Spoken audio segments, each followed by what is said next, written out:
জুলাই হত্যাকাণ্ডের বিচারে আপনাদের অন্যতম চ্যালেঞ্জ হচ্ছে শেখ হাসিনাকে ভারত থেকে ফেরত আনা যাবে কিনা। অন্যদিকে অন্যদিকে আমরা দেখলাম যে জনাব ওবায়দুল কাদের নাকি 3 মাস দেশেই ছিলেন, তারপরে তিনি চলে গেছেন। বিচার প্রক্রিয়ায় আপনারা কি আসলে সবার সহযোগিতা পাচ্ছেন কিনা? গত বছর জুলাই আগস্ট মাসে সংঘটিত হত্যাযজ্ঞ সহ বিগত 16 বছরের গুম খুন নির্যাতনের সত্য উদ্ঘাটন এবং পতিত শক্তি ও তার দোসরদের সৃষ্ট সকল বাধা বিপত্তিকে পরাভূত করে আমরা সম্মিলিতভাবে বিচার কাজ বাস্তবায়ন করতে সক্ষম হব বলে আমার দৃঢ় বিশ্বাস। নিজের প্রতিষ্ঠিত আদালত মানে সেই আন্তর্জাতিক অপরাধ ট্রাইব্যুনাল এর রায়ে মৃত্যুদণ্ড পেয়েছেন সাবেক প্রধানমন্ত্রী শেখ হাসিনা। জুলাই গণ অভ্যুত্থানের সময় সংঘটিত মানবতা বিরোধী অপরাধের মামলায় পেয়েছেন সর্বোচ্চ সাজা। তবে এই মুহূর্তে ভারতে থাকার কারণে তাকে এর মুখোমুখি হতে হচ্ছে না। শেখ হাসিনাকে ফেরানোর ক্ষেত্রে অন্তর্বর্তীকালীন সরকার কি উদ্যোগ নিচ্ছে এবং এই মৃত্যুদণ্ড, এই রায়, এর রাজনৈতিক কনসিকুয়েন্স নিয়ে আমরা কথা বলার জন্য আজ আমাদের সঙ্গে পেয়েছি সাবেক প্রধানমন্ত্রী শেখ হাসিনা। আপনি আমাদের ধন্যবাদ এবং কৃতজ্ঞতা এবং শুভেচ্ছা জানাবেন। আমাদের সাথে আজ রয়েছেন শান্তিতে নোবেলজয়ী অর্থনীতিবিদ ডক্টর মোহাম্মদ ইউনুস। ডক্টর মোহাম্মদ ইউনুস, আপনাকে আমাদের অনুষ্ঠানে স্বাগত জানাই। আপনার কাছে জানতে চাইবো যে আমরা দেখেছি যে রায়, মৃত্যুদণ্ড, শেখ হাসিনার মৃত্যুদণ্ড, আসাদুজ্জামান খান কামালের মৃত্যুদণ্ড, আরেকজনের আরেকটু কম সাজা 5 বছরের আইজিপি। আপনি যদি একটু বলতেন। হ্যাঁ, আমাকে মৃত্যুদণ্ড দিয়েছে, আমি পরোয়া করি না। আমি বাংলাদেশে ইনশাল্লাহ আসবই, অবশ্যই আমি আসবো। আর তাদের মৃত্যুদণ্ড, তাদের ফাঁসির দড়ি কত শক্ত বা কত বুলেট আছে সেটা নিশ্চয়ই যাচাই করব। ঘটনাচক্রে আমাকে দেশ ছেড়ে আসতে হয়েছে, সেটা আমি জানতাম না যে আমি দেশ ছেড়ে আসতে। আমি জানি আমি টুঙ্গিপাড়া যাচ্ছি। যাও, এটা হয়তো আল্লাহর ইচ্ছা ছিল কোনো না কোনোভাবে। যত কষ্ট যাদের জন্য করলাম তারাই চাইলো না যে আমি থাকি, তা কাদের জন্য করলাম। আমি জানি আমাকে মৃত্যুদণ্ড দেওয়া হয়েছে। আমাদের নেতা কর্মী অনেকের খুব মন খারাপ। আমি একটা কথা বলবো যে মন খারাপ করার কিছু নেই, রাজনীতিতে এরকম সময় আসে। আর ওরা কারা যে মৃত্যুদণ্ড দেয়? ওরা তো অবৈধভাবে ক্ষমতা দখলকারী। একটা কথা মনে রাখতে হবে, যেটা বাস্তব, সেটা হলো যারা অবৈধভাবে সন্ত্রাসী, জঙ্গি এবং খুনি এদেরকে সঙ্গে নিয়ে যারা ক্ষমতা দখল করে, অর্থাৎ সন্ত্রাসের উপর নির্ভরশীল হয়ে যারা ক্ষমতা দখল করে, এরা কিন্তু সবসময় নিজেরাই ভীত থাকে। কিন্তু তারা অন্যকে ভয় দিয়ে, মানে বলতে গেলে ভয়ের রাজত্ব কায়েম করে, একটা ভীত সন্ত্রস্ত অবস্থা সৃষ্টি করে তারা তাদের ক্ষমতাকে ধরে রাখার চেষ্টা করে। কারণ তারা মনে করে তাদের যেহেতু জনসমর্থন নাই, একটা চক্রান্তের মধ্য দিয়ে আসে, ষড়যন্ত্র করে আসে, অবৈধ অর্থ বিলিয়ে আসে, সে কারণেই এরা একটা ভীতিকর পরিস্থিতি সৃষ্টি করে। কারণ এদের মনের ভিতরে ভয় থাকে, দুর্বলতা থাকে, সেই জন্য বাইরে সেটা ওইভাবেই প্রকাশ করে যে তারা সকলের উপর একটা মানে ভয় ভীতি দিয়ে তারপর তারা ক্ষমতাকে মনে করে যে এটাই টিকে থাকার একমাত্র উপায়। আর ক্ষমতার মসনদ টিকে রাখার জন্য তারা এই অবস্থাটা সৃষ্টি করে। এই ক্ষমতার মসনদ যেটা দখল করলো, ওটা ধরে রাখার জন্য কোনো জনগণের সমর্থন না, জনগণের ভালোবাসা না, জনগণের আস্থা না, বিশ্বাস না, একটা ভীতিকর পরিস্থিতি। আর এই ভয় ভীতিটা যতদিন পর্যন্ত সাগরে না কাটিয়ে উঠতে পারবে ততদিন এরকম মর্মে মরে থাকতে হবে। হ্যাঁ, আমাকে মৃত্যুদণ্ড দিয়েছে, আমি পরোয়া করি না। আমি বাংলাদেশে ইনশাল্লাহ আসবই, অবশ্যই আমি আসবো। আর তাদের মৃত্যুদণ্ড, তাদের ফাঁসির দড়ি কত শক্ত বা কত বুলেট আছে সেটা নিশ্চয়ই যাচাই করব। ঘটনাচক্রে আমাকে দেশ ছেড়ে আসতে হয়েছে, সেটা আমি জানতাম না যে আমি দেশ ছেড়ে আসতে। আমি জানি আমি টুঙ্গিপাড়া যাচ্ছি। যাও, এটা হয়তো আল্লাহর ইচ্ছা ছিল কোনো না কোনোভাবে। কারণ আমি একটা জিনিস আমি সবসময় দেখি, বাংলাদেশে আমি যখন ফিরে আসি অনেকেই খুব শঙ্কিত ছিল যে দেশে আমার মা, বাবা, ভাই, ছোট্ট রাসেলকে পর্যন্ত ছাড়ে নাই, তাকেও হত্যা করেছে। সেই দেশে আমি ফিরে আসব, সেখানে যুদ্ধ অপরাধীরা, আমার বাবার হত্যাকারীরা ইন্ডেমনিটি দেওয়া হয়েছে, তারা এখন দেশে বিদেশে চাকরি, তারা খুব রমরমা অবস্থায় থাকে। ওই অবস্থায় আমি যে আসব, অনেক বাধা ছিল, অনেকের মনে দ্বিধা ছিল। আমি কিন্তু ফিরে এসেছিলাম। আর আসার পর থেকে কিন্তু একটার পর একটা সমস্যা আমার বুঝে যাচ্ছে। আমি 81 সালে ফিরে আসলাম, 83 সালে বন্দী হলাম, এমনকি আমাকে ডিজিএফআই অফিসে নিয়ে গেল ইন্টারভিউশনের জন্য।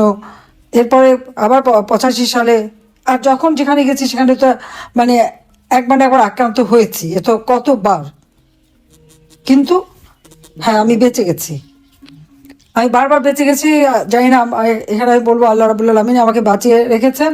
কারণ আমার হাতেই আমার বাবা, মা, ভাই, তাদের হত্যাকারীদের বিচার হবে। আমার হাতেই এই যুদ্ধাপরাধীদের বিচার হবে। আমার হাতেই বাংলাদেশ দারিদ্র্যমুক্ত হবে, উন্নত হবে, সমৃদ্ধশালী হবে। চিফ প্রসিকিউটর যে কথাগুলি বলল, আমি আগুন দিয়েছি, আমি মেট্রো রেল, বিটিভি সব ভবন নাকি আমি আগুন দিয়েছি, অথচ তাদের লোকরা নিজেরা যেখানে স্বীকার করছে, অপরাধীরা নিজেরাই স্বীকার করছে। আর অপরাধী বলেই তো ইউনূস তাদেরকে দায় মুক্তি দিল। কিন্তু মামলা আমাদের আওয়ামী লীগের সকল নেতাকর্মীর বিরুদ্ধে, বলে দিল 1400 লোক হত্যা হয়েছে। তা আওয়ামী লীগের তো আমার মনে হয় প্রায় 8-10 হাজার লোক, আমরা তাদের কোনো খবরই জানি না কত মানুষকে মেরে গুম করে ফেলেছে। 1 মাসের মধ্যে প্রায় 300-400 হত্যাকাণ্ড ঘটেছে। এই হত্যাকাণ্ড কারা ঘটাচ্ছে? এটা তো ইউনূসের পেটোয়া বাহিনী, তারাই তো এই হত্যাকাণ্ড ঘটাচ্ছে একের পর এক। আজকে ইন্টারন্যাশনাল ক্রিমিনাল কোর্ট 1973 সালে সেটা করা হয়েছিল যুদ্ধাপরাধীদের বিচারের জন্য, বেআইনিভাবে সংশোধন করে করে সেখানে আমাদের বিচার হবে, আবার পার্টি হিসাবে বিচার হবে, কারণ দেশে প্রচলিত আইন তো আছে। তবে হ্যাঁ, একটা জিনিস ইউনূস ম্যাজিক দেখালো যে মাত্র 20 দিনের হিয়ারিংয়ের পরই দেখা গেল জজ সাহেব 450 পাতার জাজমেন্ট লিখে ফেলে দিল। চমৎকার দেখালো আর কি সব কিছুতেই। আজকে যা সকলের কাছে প্রশ্নবিদ্ধ, অর্থাৎ অবৈধ সরকারের সকল সিদ্ধান্তই অবৈধ। আমি সমস্ত আহত পরিবারকে চিকিৎসা দিয়ে, আহত যারা ছিল সকলকে চিকিৎসা আমি দিয়েছি, কিন্তু 5 তারিখে আমি আসার পর তারা কি পরবর্তীতে চিকিৎসা পেয়েছে? পায়নি। 34 জনের মতো সেই সময় শহীদ হয়েছিল, আমি তাদেরকে গণভবনে ডেকে নিয়ে এসে তাদের সান্ত্বনা দিয়েছি। আমি জুডিশিয়াল ইনকোয়ারি কমিশন গঠন করে দিয়েছি তদন্ত করবার জন্য। ইউনূস যদি হত্যাকাণ্ডগুলি না ঘটিয়ে থাকে তাহলে এই তদন্ত কেন বন্ধ করলো সে? জুডিশিয়াল ইনকোয়ারি কমিটিকে তদন্ত করতে দিল না। এমনকি ব্রিগেডিয়ার সাখাওয়াত সাহেব স্বরাষ্ট্র মন্ত্রণালয়ের দায়িত্বে যখন বললেন যে সিভিলিয়ানদের কাছে অস্ত্র চলে গেছে, 7.62 বুলেট কোথা থেকে আসলো, এটা আমাদের ভালোভাবে তদন্ত করে বের করতে হবে, এটা শুনেই ইউনূস ঘাবড়ে গেল, অমনি তাকে সরিয়ে দিল। তার কারণ কি? এই অবৈধ অস্ত্র ইউনূসেরই সাপ্লাই, সেই ব্যবহার করেছে, সেই হত্যা করেছে।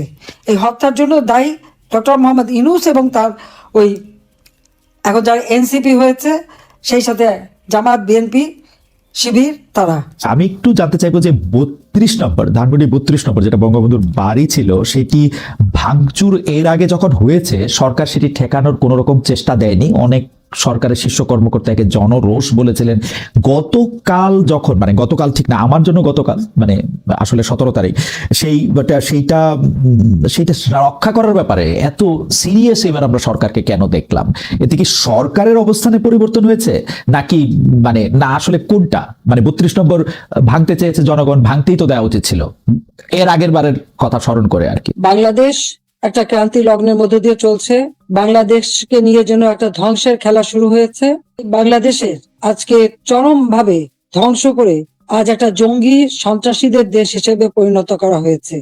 এই ছোট বাড়িটা, যে বাড়িটা আমার মা অনেক কষ্ট করে প্রতিটি ইট নিজের হাতে তিনি এই বাড়িটা গড়ে তুলেছিলেন, ওই বাড়িতেই 15ই আগস্ট আমার বাবা জাতির পিতা বঙ্গবন্ধু শেখ মুজিবকে হত্যা করা হয়। আমার মা বেগম ফজিলাতুন্নেসা মুজিবকে হত্যা করে। আমার 3 ভাই, সকলে আমার ছোট। মুক্তিযোদ্ধা ক্যাপ্টেন শেখ কামাল, মুক্তিযোদ্ধা লেফটেন্যান্ট শেখ জামাল এবং ছোট রাসেল, যার বয়স ছিল মাত্র 10 বছর, তাদেরকে কেউ নির্মম ভাবে হত্যা করে। কামাল জামালের নবপরিণীতা বধূ সুলতানা এবং জি জামালকে হত্যা করে। আমার একমাত্র চাচা শেখ আবু নাসের, তিনিও মুক্তিযোদ্ধা, পঙ্গু ছিলেন, ঘাতকের নির্মম বুলেটের আঘাতে তিনিও জীবন হারান। যে স্মৃতিটুকু নিয়ে 2 বোন বেঁচেছিলাম, আজকে সেই স্মৃতিটুকু ভেঙে ফেলা হচ্ছে। এর আগে আগুন দিয়ে পুড়িয়েছে, আজকে তা ভেঙে ফেলা হচ্ছে। হ্যাঁ, একটা দালান ভেঙে ফেলতে পারে, ইতিহাস মুছতে পারবে না। একবার ভাঙলে আবার আমরা করতে পারবো। এই বাংলাদেশ আবার মাথা তুলে দাঁড়াবে, বাংলাদেশের মানুষ আবার বিশ্ব দরবারে মাথা উঁচু করে দাঁড়াবে। আল্লাহ যখন বাঁচিয়ে রেখেছেন, তো নিশ্চয়ই আবার কিছু কাজ বাকি আছে, সেটুকু করার জন্য আল্লাহ বাঁচিয়ে রেখেছেন। নইলে বারবার কেন মৃত্যুর হাত থেকে বেঁচে আসবো? মানুষের দোয়া, উপরে আল্লাহ রাব্বুল আলামিন ওই গ্রেনেড হামলা, গুলি, বোমা সব জায়গা থেকে তো আমাকে রক্ষা করে নিয়ে এসেছেন। এবারেও তো সেই একই অবস্থা। এবার তো একটাই লক্ষ্য ছিল, তার মেটিকুলাস ডিজাইনই ছিল ইউনূস সাহেবের আমাকে 2 বোনকে হত্যা করা। তারপরেও কিভাবে আল্লাহ আমাদেরকে রক্ষা করেছেন। কাজেই আবার বাংলাদেশ ফিরে আসবে, মুক্তিযুদ্ধের চেতনা গড়ে উঠবে, শহীদের রক্ত কখনো বৃথা যেতে পারে না, এটাই আমার কথা। আমাদের মুক্তিযুদ্ধের ইতিহাস আমাদের গৌরবের ইতিহাস, আমাদের বিজয়ের ইতিহাস। এই ইতিহাসকে মুছে ফেলতে পারবে না।